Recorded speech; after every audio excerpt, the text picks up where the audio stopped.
Bonjour à toutes et à tous. Aujourd'hui, on va plonger au cœur de ce qui va être votre quotidien demain.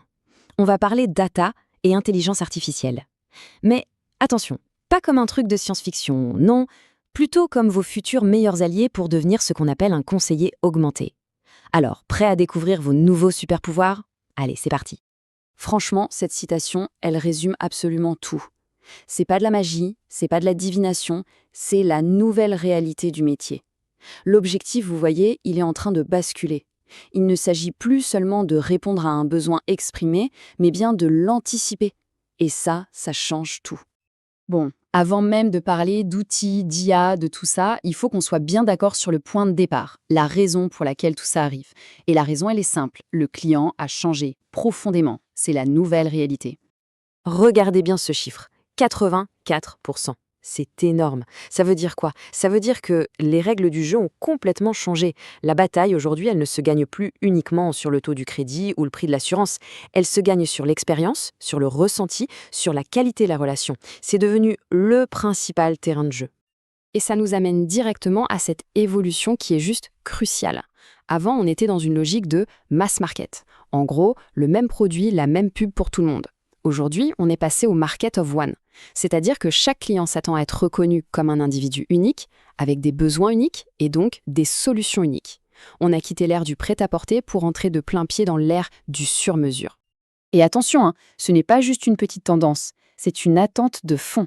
Près de 3 personnes sur 4 considèrent ça comme la base.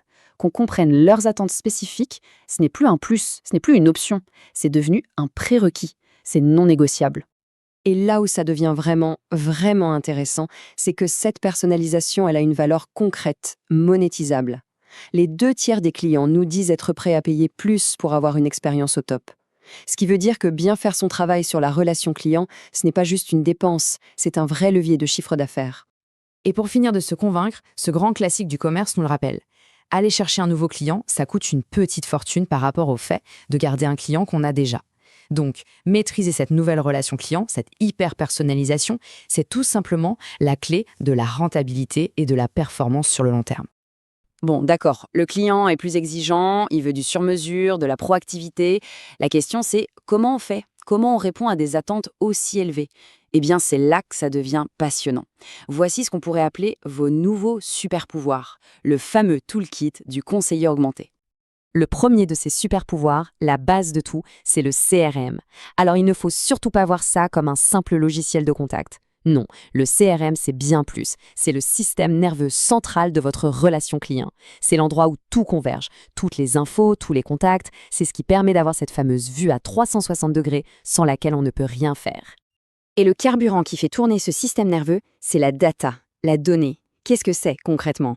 Ce sont toutes les traces numériques que les clients laissent partout. Une connexion à l'appli mobile, un virement, un appel au service client, une simulation de prêt sur le site. Chacune de ces actions est une pépite d'information. Et aujourd'hui, on ne parle plus juste de data, mais de big data. Pour comprendre simplement ce que ça recouvre, il y a la règle des 4 V. Le volume, c'est simple, c'est la quantité absolument gigantesque de données. La vélocité, c'est la vitesse folle à laquelle elles sont générées. La variété, c'est qu'elles viennent sous plein de formes différentes. Des chiffres, du texte, des images. Et enfin, la véracité, qui est peut-être le plus important. Est-ce que cette donnée est fiable? Est-ce qu'elle est de bonne qualité? Et enfin, le 3e super-pouvoir, celui qui donne vie à tout ça, l'intelligence artificielle. L'IA, c'est un peu le cerveau qui va venir analyser toute cette montagne de données. C'est elle qui va être capable de détecter des schémas, des signaux faibles qu'un humain ne pourrait jamais voir. En gros, c'est l'IA qui transforme la donnée brute en information intelligente et l'information en anticipation. Ok, on a vu les outils, le CRM, la data, l'IA. Mais la théorie c'est bien, le concret c'est quand même mieux. Alors voyons comment tout ça se traduit sur le terrain. Parce que ce ne sont pas des concepts futuristes, ce sont des solutions qui tournent déjà et qui donnent des résultats bien réels. Premier exemple, avec le crédit agricole. Le défi était assez classique mais complexe. Comment on fait pour réduire le risque de crédit, donc être plus rigoureux, tout en rendant l'expérience plus rapide et plus agréable pour le client? A priori, c'est un peu le grand écart, un vrai casse-tête. Et la solution, ça a été un algorithme d'analyse prédictive. En gros, une IA qui analyse en temps réel, on parle de moins de 3 secondes, plus de 200 informations différentes pour évaluer un dossier. Le résultat est bluffant. 70% des dossiers simples sont prévalidés sur le champ. C'est juste une révolution par rapport aux semaines d'attente qu'on pouvait connaître avant. Et regardez les résultats, c'est ce que j'appelle un tiercé gagnant. D'un côté, le taux de défaut a baissé de 15%, donc la banque prend moins de risques. De l'autre, la satisfaction client a littéralement explosé. Et pour les conseillers, c'est 30% de productivité en plus, parce qu'ils peuvent enfin se concentrer sur les dossiers complexes, là où leur expertise est cruciale. Tout le monde y gagne. Deuxième cas, chez Allianz. Là, le changement de logique est encore plus radical.